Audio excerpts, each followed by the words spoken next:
Good evening.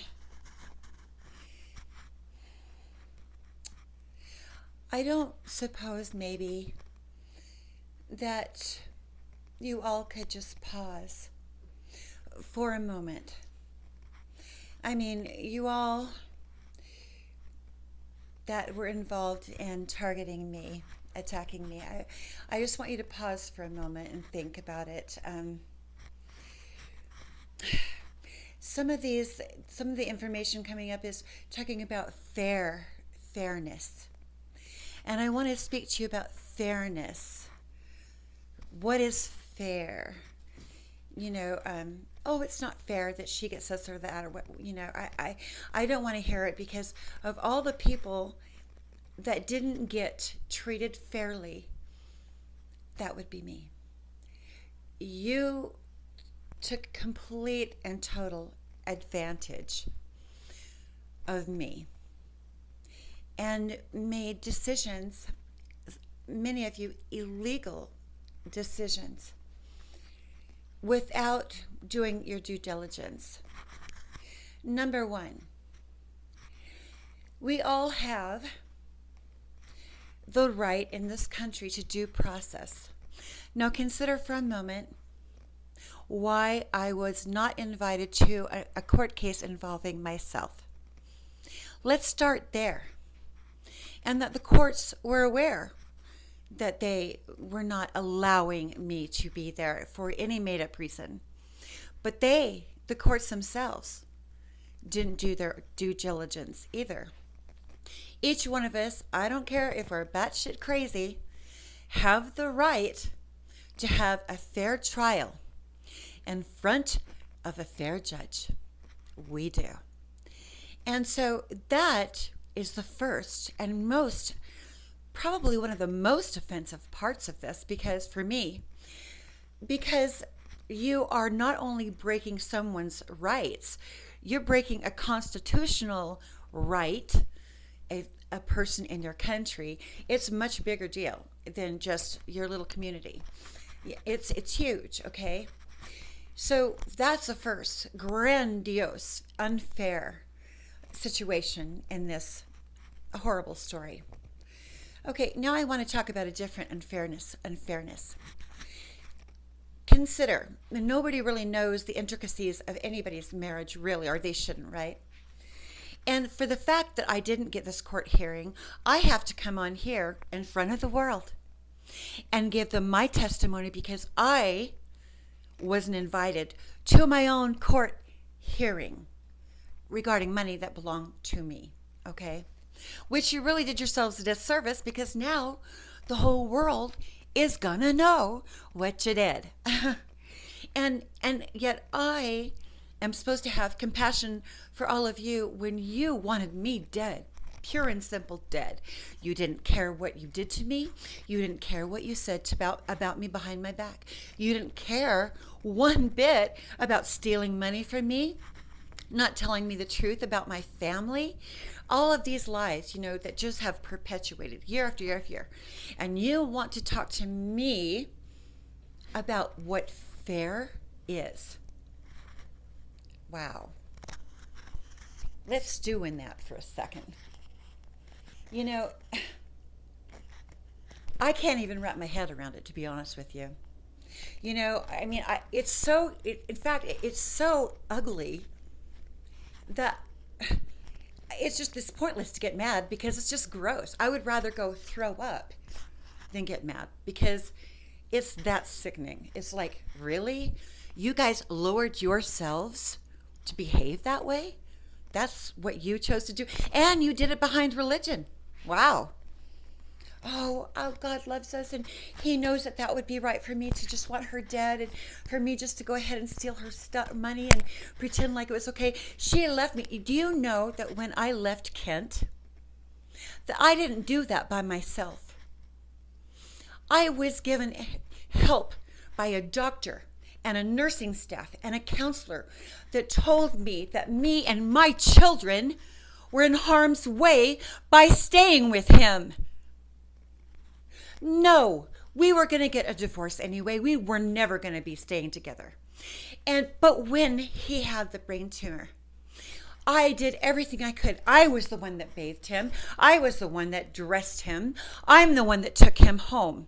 And when I asked his parents and his family to come and help me take care of this belligerent, crazy man, Drew came one time, once. And I told his parents that if you do not help me with him, he will be on your doorstep. Well, it turned out it wasn't even my idea to leave. It wasn't even my idea. It was a very powerful and strong suggestion from a hospital staff that was trying to protect me and my children. There was a good reason for it. And you think that what you're doing to me because of that is fair? Did you ever consider about our lives, that we are human beings, and that we weren't doing anything whatsoever to any of you, while you were out there calculating, planning, stealing, and planning my demise? You know, I really do believe this is divine intervention, that I haven't died, that I didn't actually die from this breast cancer. Because I was diagnosed that it came back. I was. For whatever reason, the Lord realized what was going on behind my back. And clearly he loves me. And this was meant to happen. And so, if the truth had been told forever ago by my siblings, let's talk about what's fair with them. Nothing that my family did when I was growing up was fair to me. Not one thing. Lies, lies, lies, abuse, abuse, abuse, taking advantage, advantage, advantage. Just complete and utter cruelty. Disrespect. And so when you ask me to have compassion, I can do that, and I'll tell you why. Because I feel really sorry for you. I feel like it must be really awful to be you. To know, okay, let's say you got away with all of it and I died and my kids go on and they find out about it. You know, maybe they would do something, maybe they would not, but you didn't even care about my kids. But let's say you got away with it. You would be not safe. From then on, you would still be cursed. Everything you do would be cursed from then on out. And it has been. Believe it or not, in all your fun and games, you have been cursed the whole time. You just can't get away with it. It might even be better that it turned out this way, because at least you have a hope and a prayer to save your souls before you die. Because if you had gone along thinking that all of what you had done was okay, oh, wow, the truth would have come out anyway. And even if you had died, and what do you think is going to happen when you die? That's why they're probably having a real, problems up there in the ethers, because they realize that some people died without correcting their lives, and they're trying to do it now through you, and you're not helping them. They're trying to rectify their own lives from the mistakes they made while they're living, but you guys are down here perpetuating what they did. And they're trying to get to go forward. I don't know what you would expect from me, except that I want the incomplete and total truth about my parents, both of them, if they're both of them or one of them, what happened, who I'm related to, and to have what is legally and lawfully mine restored, and boy, then 10 times above it. Because what has happened here is so incredibly unbelievable. I mean, it's like, can you imagine being in my shoes and looking at this and being awakened to everything that you have all done? Imagine. Wow. I really, I really do. You guys, I feel sorry for you. Truly, I just can't even imagine being such a empty vessel, so empty that nothing could penetrate that cold, entitled, arrogant energy that you possess. Like no humility, no humanity, no sense of right and wrong. And yet many of you say that you follow the Lord, that you love him and that you serve him. And you go to church going through all those rituals, pretending that you do, when you know very well you do not serve him. You don't. You really, really don't. And it took something like this, not to just wake me up, but to wake you up. I cannot believe it. Hardly believe it. But since this seems to be the freakish truth, don't hesitate to do the right thing. I deserve to have the truth, the inheritance that belongs to me, everything that was given to me that does in fact belong to me.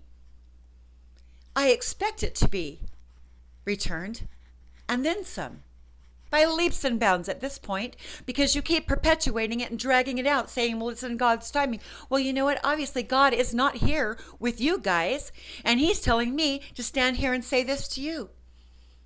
I pray to him, what would you have me do? And he's telling me, you get up and you tell your truth. That the husband that you were married to last was interested in men more than women. He was. Okay? That was the problem in our marriage, as he was interested in men. And that he would record these micro mini tapes of the women that he had been with, his ex-wives, women. He recorded those tapes, okay?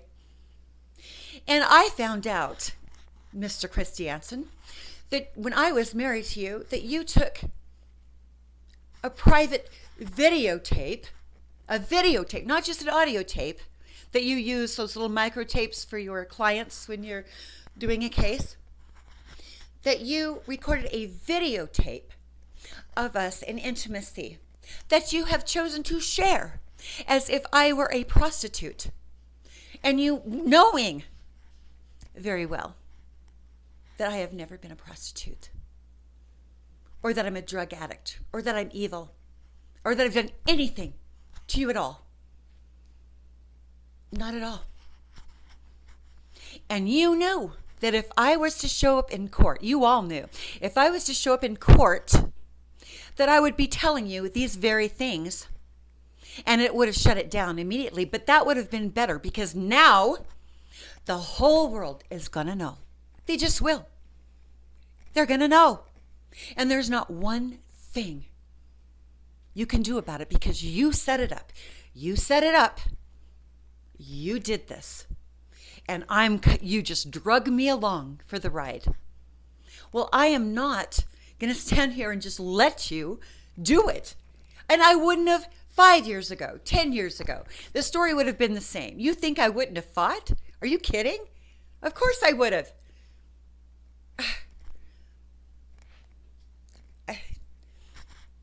Man, I don't know what you're going to do.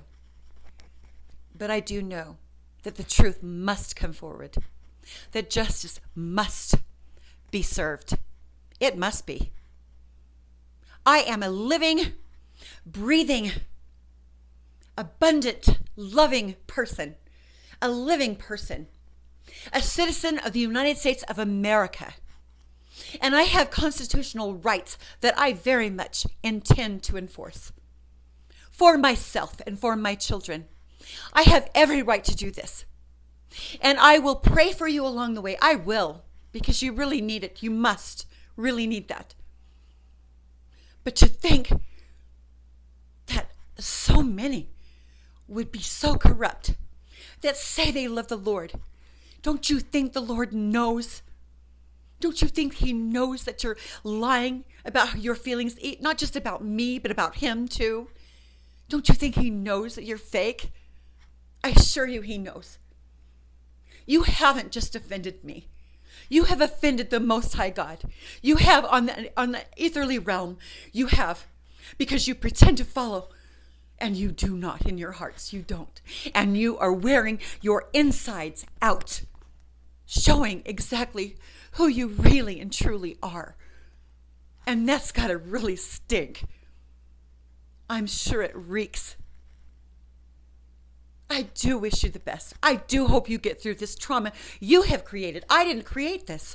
You created it. It isn't my fault. It is entirely, every little teeny tiny bit of it belongs to you, not to me.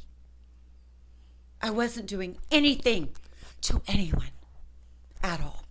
I was singing, being happy as I could until the day I do die, which the Lord has decided is not right now.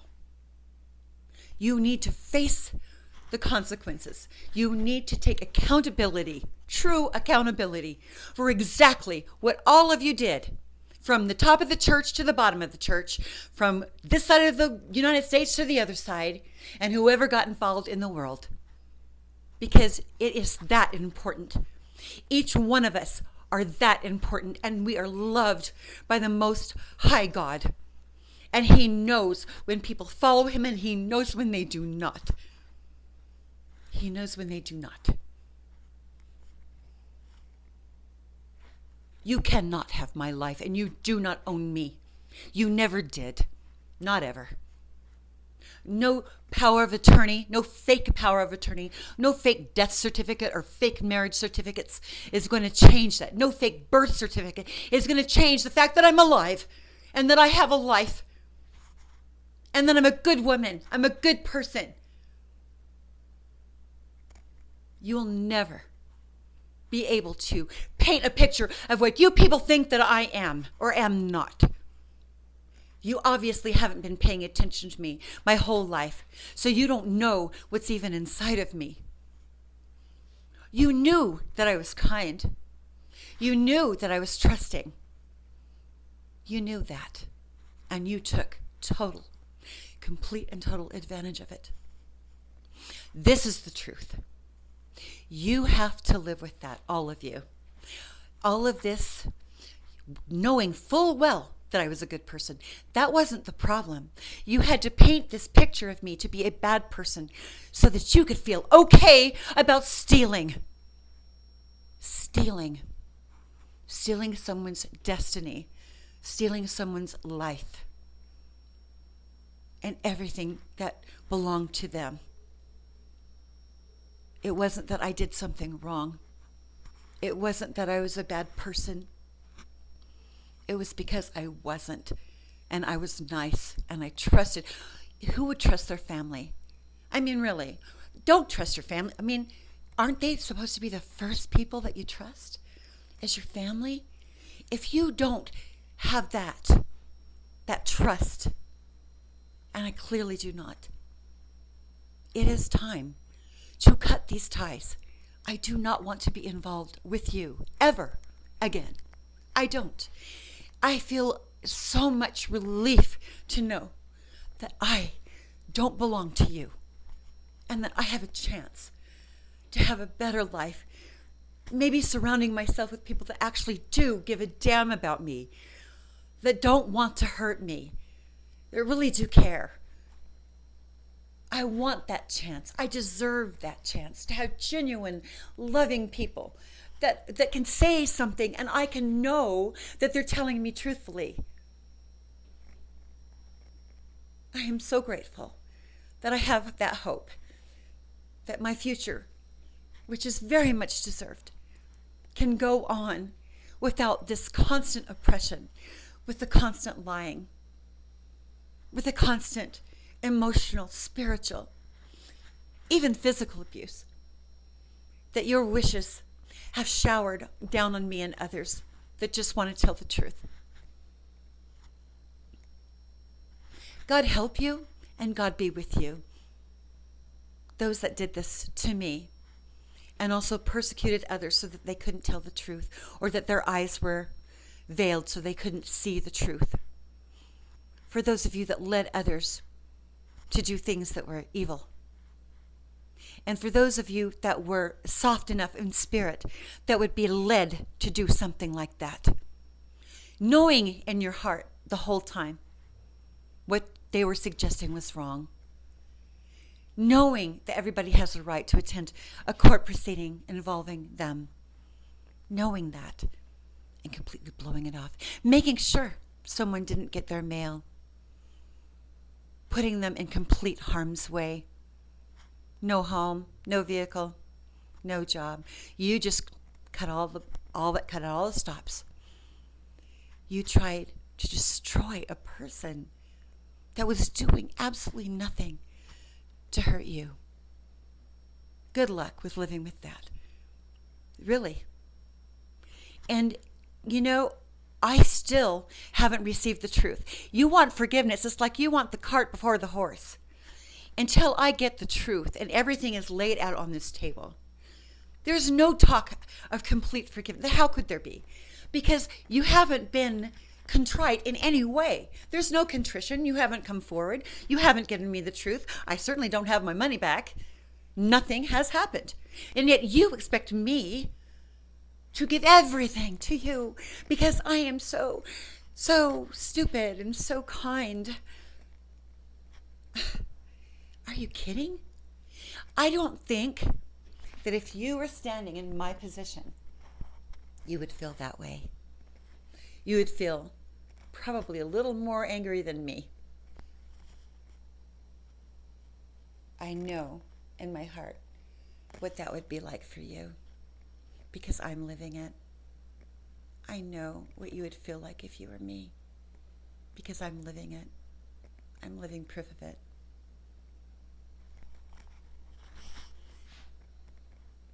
God help you. That's all I can say. Good luck.